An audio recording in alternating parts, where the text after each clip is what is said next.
এক নাম্বার, আরশের নিচে ছায়া পাবে কে? তো নেই পরায়ণ নেতা, যে সঠিকভাবে বিচার ফাইসালা করবে। আচ্ছা বলুন, আজকে বর্তমানে সঠিক বিচার ফাইসালা হচ্ছে?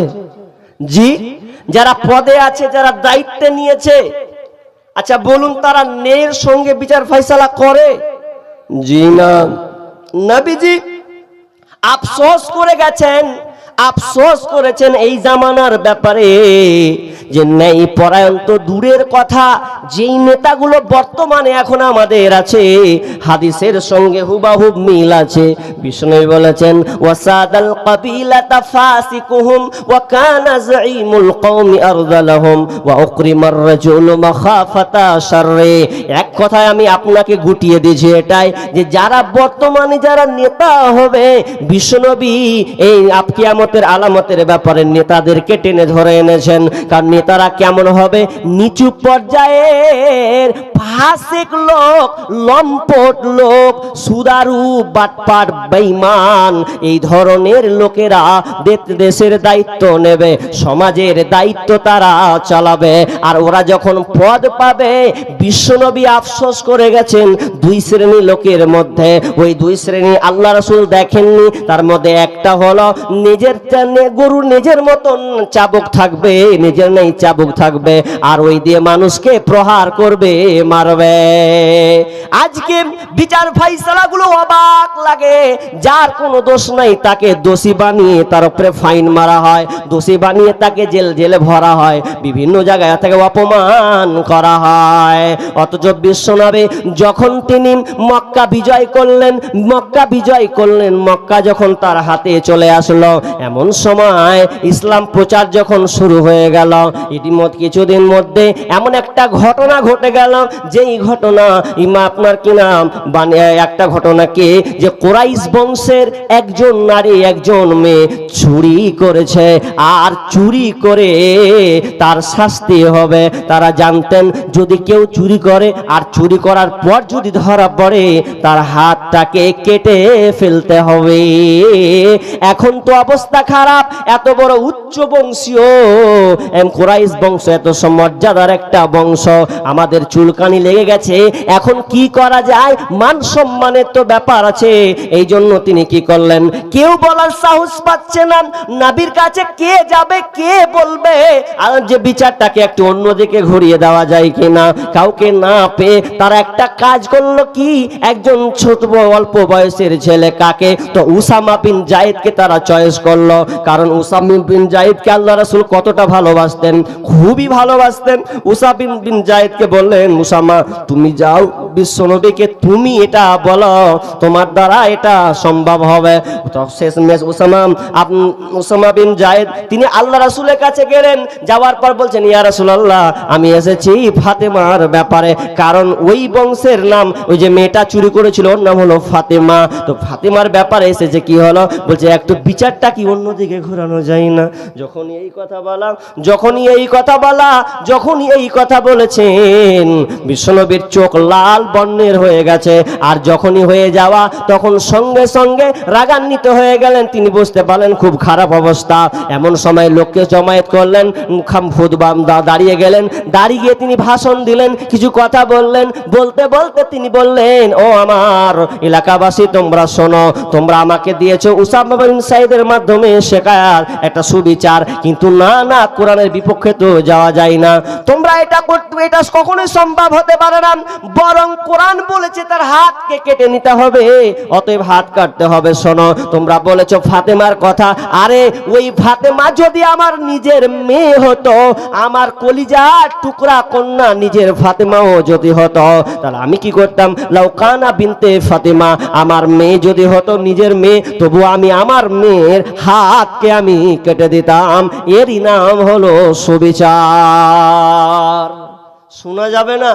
আমার নিজের, আমার বংশের, এটা দেখার দরকার নাই, কারণ আল্লাহ সুবহানাহু ওয়া তাআলা বলছেন, ওয়াইদা হাকামতুম বাইনান নাসি আন তাহকুমু বিল আদল, যখন তোমরা বিচার ফাইসালা করবে, ন্যায়ের সঙ্গে বিচার ফাইসালা করবে। নিজের বলে বাঁচিয়ে নিব, এটা চলবে না। জি, তাহলে নেই পরায়ণ নেতা হতে হবে। সময় নাই তো, আর 10 মিনিট নিব, কিছুক্ষণ কালেকশন করব, ঘড়ি দেখছি আর চালাচ্ছি। তো একটা হলো, দ্বিতীয় নম্বর কি, ওয়াশাবুন নাশাআ ফি ইবাদাতি রাব্বি, যেই যুবক তার যৌবন বয়সে আল্লাহ রাস্তায় অতিবাহিত করেছে, আল্লাহ রাস্তায় কাটিয়েছে, ওই যুবকটা আরশের নিচে ছায়া পাবে। ওয়াশাবুন নাশাআ ফি ইবাদাতি রাব্বি, ওই যুবকটা আরশের নিচে ছায়া পাবে, যেই যুবকটা যার যৌবনটা আল্লাহ রাস্তায় কেটেছে। জি, এবার যদি আমি আপনাদেরকে প্রশ্ন করি যে আরশের নিচে ছায়া, আজকে বর্তমান ইয়ং জেনারেশন যারা যুবক আছে ওরা আরশের ছায়া পাবে? জি, কারণ আজকের ইয়ং জেনারেশন যুবক যারা, যুবতী যারা, তারা মনে হয় আল্লাহর ইবাদতে পার করছে। জি, অবস্থা খুব কঠিন। বর্তমান প্রেক্ষাপট, আজকে যুবক রসাতলে চলে গেছে। ইসলাম, দিন ইসলামকে বাদ দিয়ে তারা দুনিয়ার নীতি অর্থাৎ দুনিয়াবি কার্যকলাপ অর্থাৎ বেদুইনের অবিশ্বাসীদের কালচার নীতি তারা মেনে চলছে, সংস্কৃতিকে তারা গ্রহণ করেছে। আল্লাহর ইবাদত কোথায়? জি, দেখেন আজকে বর্তমানে যুবকের অবস্থা, বর্তমান যুবকের মাথার চুল দেখেন, বর্তমান যুবকের তার শরীরের ফিগারের বাহার দেখেন, চুলের স্টাইল দেখেন। বর্তমান যুবক মোবাইল হাতে, একদম দামি দামি মোবাইল ব্যবহার করছে, একটা দুইটা করে মোবাইল। মোবাইল বাধা নয়, আমি বলছি না বাধা নয়, কিন্তু আজকে যুবকরা রসাতলে চলে গেছে। দেখেন আজকের বর্তমানে যুবক যুবতী মোবাইলের মাধ্যমে যতগুলো মোবাইল আমরা ব্যবহার করছি আমার যুবক ভাইয়েরা, এই সবচাইতে মারাত্মক যদি গুনার কাজ থাকে তো এই মোবাইলের মাধ্যমে। মোবাইলের মাধ্যমে আজকের ইয়ং জেনারেশন ধ্বংস হয়েছে। কি করে? রাত 12টা 1টা পর্যন্ত জেগে আছে। আজকে একটা এমন একটা কালচার হয়ে গেছে, ফ্যাশন হয়েছে, নিয়ম নীতি হয়েছে, যাকে গার্লফ্রেন্ড বয়ফ্রেন্ড এখন সংক্ষিপ্ত নাম দিয়েছে জিএফ আর বিএফ। জিএফ মানে গার্লফ্রেন্ড, বিএফ মানে বয়ফ্রেন্ড। আজকে এটা সামান্য হয়ে গেছে, বাপ মার মাথা ব্যথা নাই। যুবক বলো, তোমার এই হালাতে তুমি কি করে তোমার এই যৌবন সময়টাকে যে নষ্ট করছো, তোমার কি মনে হয় যে আমি আরশের নিচে ছায়া পাবো, নেব? কি অবস্থা আজকে মোবাইলে, আজকে যুবকরা শেষ হয়ে গেছে। অথচ যুবকের দাম কত? আল্লাহ রাসূল বলছেন ইকতানিম খামসান ক্বাবলা খামসিন, 5টা জিনিস আসার আগে তোমরা 5টা জিনিসের মূল্যায়ন করো।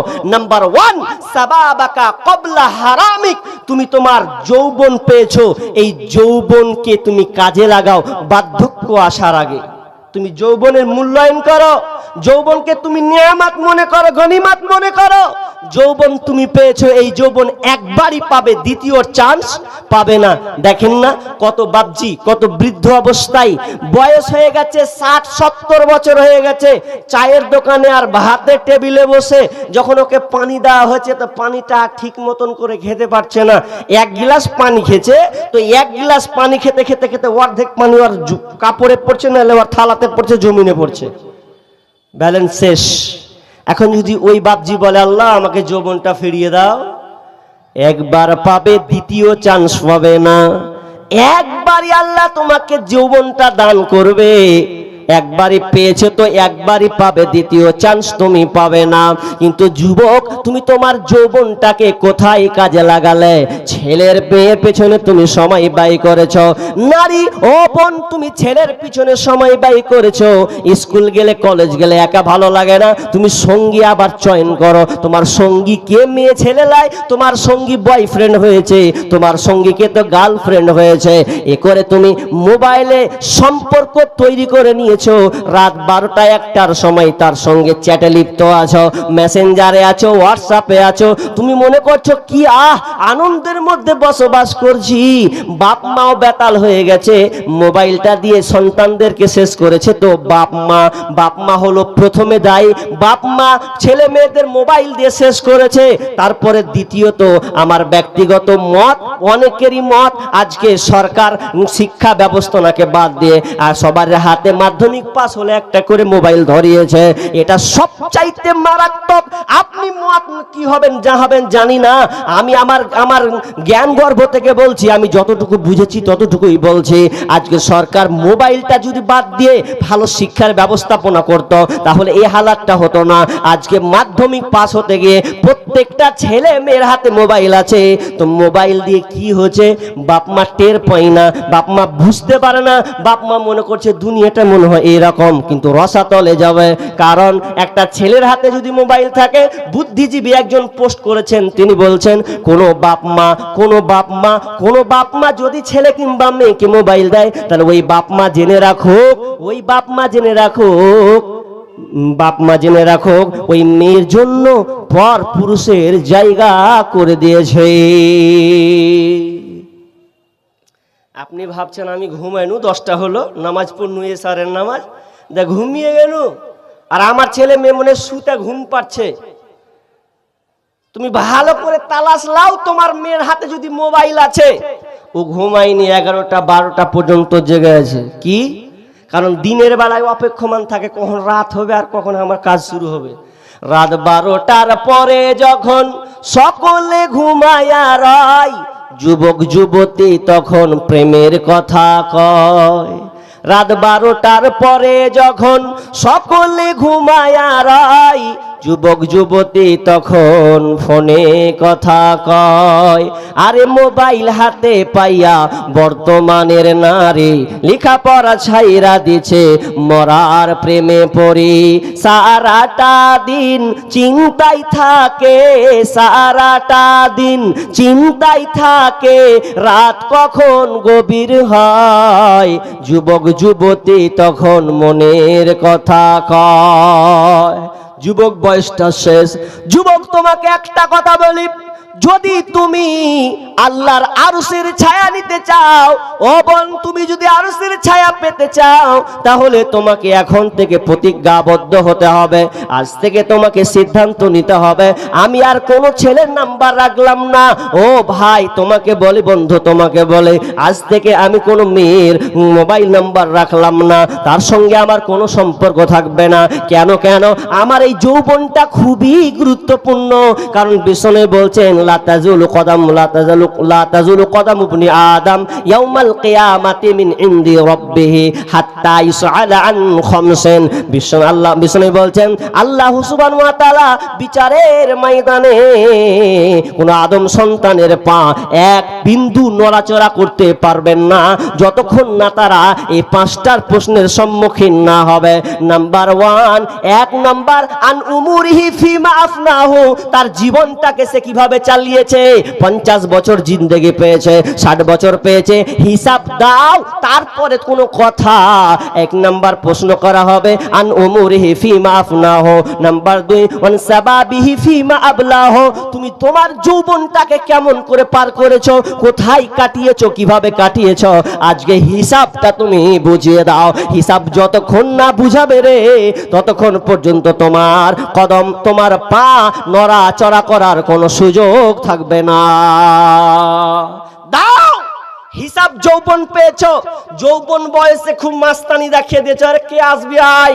এই যৌবন ওই কাজের লেগে লাই, অহংকার, তাকাব্বুর, পয়সা আর আপনার স্টাইলের বহর আর মেয়েদের পিছনে তোমার আড্ডাবাজি, এই জিনিসটা তোমাকে বুঝিয়ে দিতে হবে কেমন করে তুমি পার করেছো। বোন সচেতন হও, ভাই সচেতন হও, বেঁচে থাকার চেষ্টা করো, মোবাইলকে ব্যবহার করো, কিন্তু মোবাইলকে কন্ট্রোল করো। কেন মোবাইল এমন হয়ে গেছে, মোবাইলকে তুমি চালাবে, মোবাইল এখন তোমাকে চালাচ্ছে। এখন এমন অবস্থা হয়ে গেছে, মোবাইল আমি চালাবো কি, মনে হয় মোবাইল আমাকে ঘুরিয়ে চালাচ্ছে, এমন অবস্থা হয়নি? এমন আজকে বর্তমান অবস্থা হয়ে গেছে। আমি লম্বা করব না আর কিছুক্ষণ। কি 2 নাম্বার কি ওয়াশাবুন নাশা ফি ইবাদাতি রাব্বি। নাম্বার 3 ওয়ারাজুলুন কলবুহু মুআল্লাকুন ফিল মাসাজিদ। নাম্বার 3 নাম্বার হচ্ছে যে লোকটা, যেই যুবকটা যার সম্পর্কটা মসজিদের সঙ্গে সবসময় লেগে আছে। আসর জোহর পড়লো, কখন আসর হবে আমি নামাজ পড়ব, আসর পড়লাম, মাগরিব কখন হবে আমি পড়ব। এই দিলটা সব সময় তার মসজিদের সাথে সম্পৃক্ত হয়ে আছে। বিষ্ণু বলছেন যার এই অন্তরটা সব সময় মসজিদের সাথে সম্পৃক্ত থাকবে, ওই লোকটা আরশের নিচে ছায়া পাবে।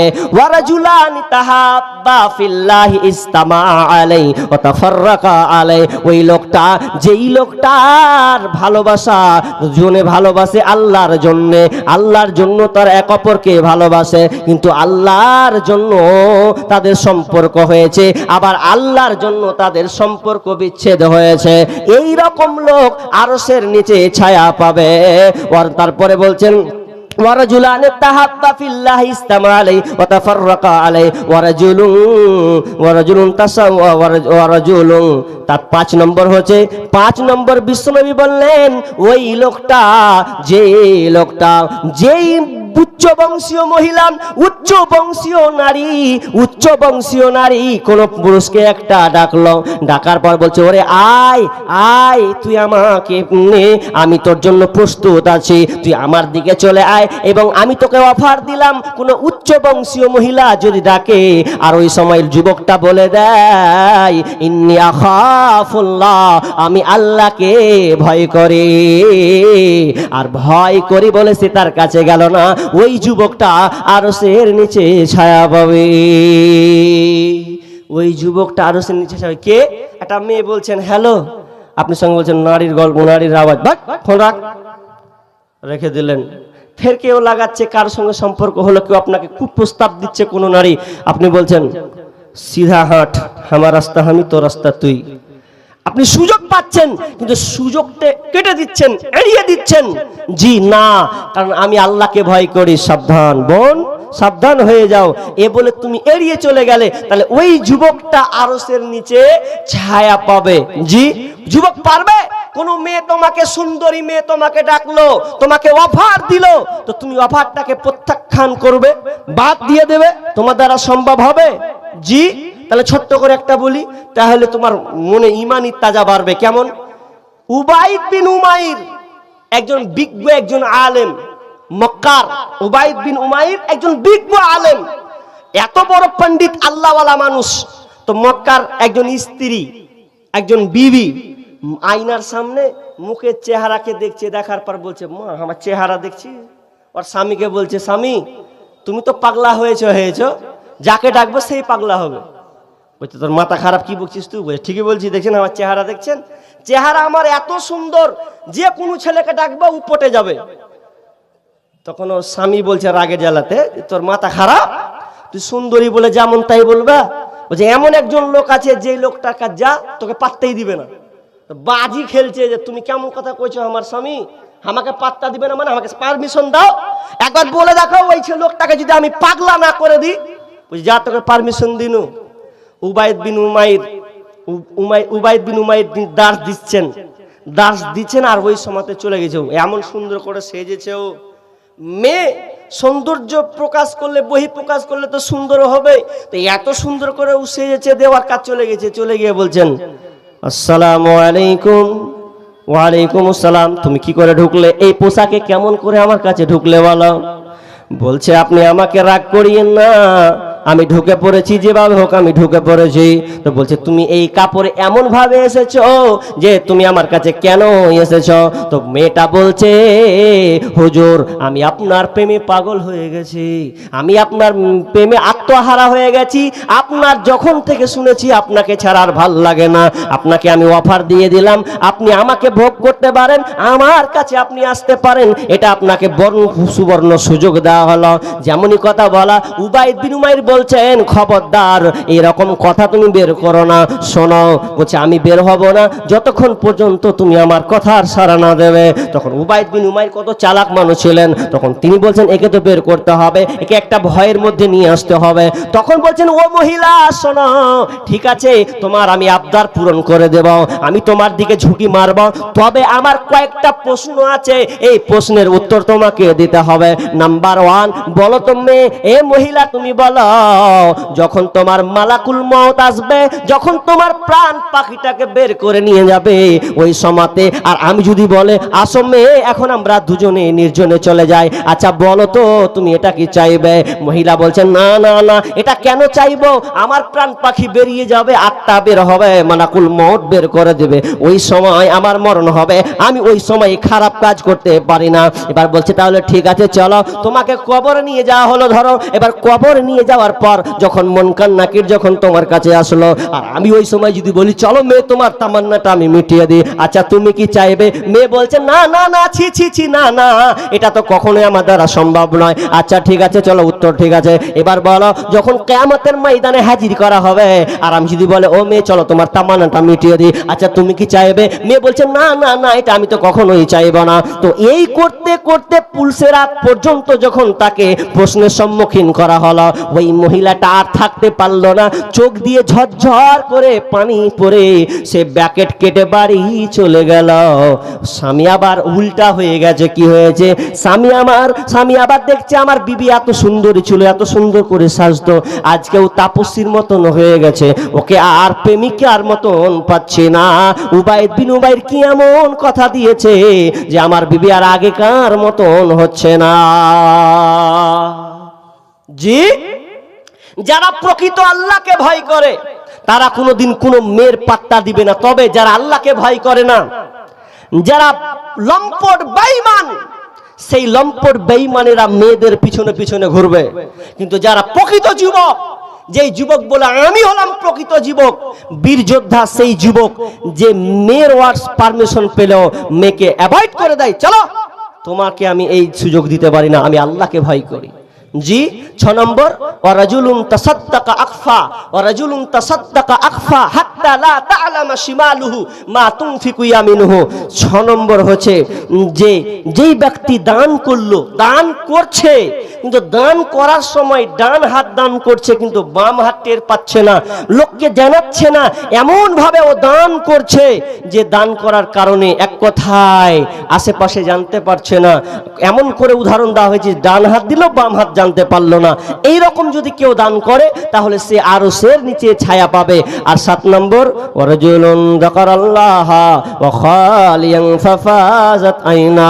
7 নম্বর ওই ব্যক্তিটা আরশের নিচে ছায়া পাবে যেই যুবকটা রাতের সময় তার চোখ দিয়ে অশ্রু ঝরেছে, আল্লাহর ইবাদতে আল্লাহর জিকিরে কাটিয়ে দিয়েছে, আর চোখ দিয়ে তার পানি ঝরঝর করে ঝরেছে, ওই যুবকটা আরশের নিচে ছায়া পাবে।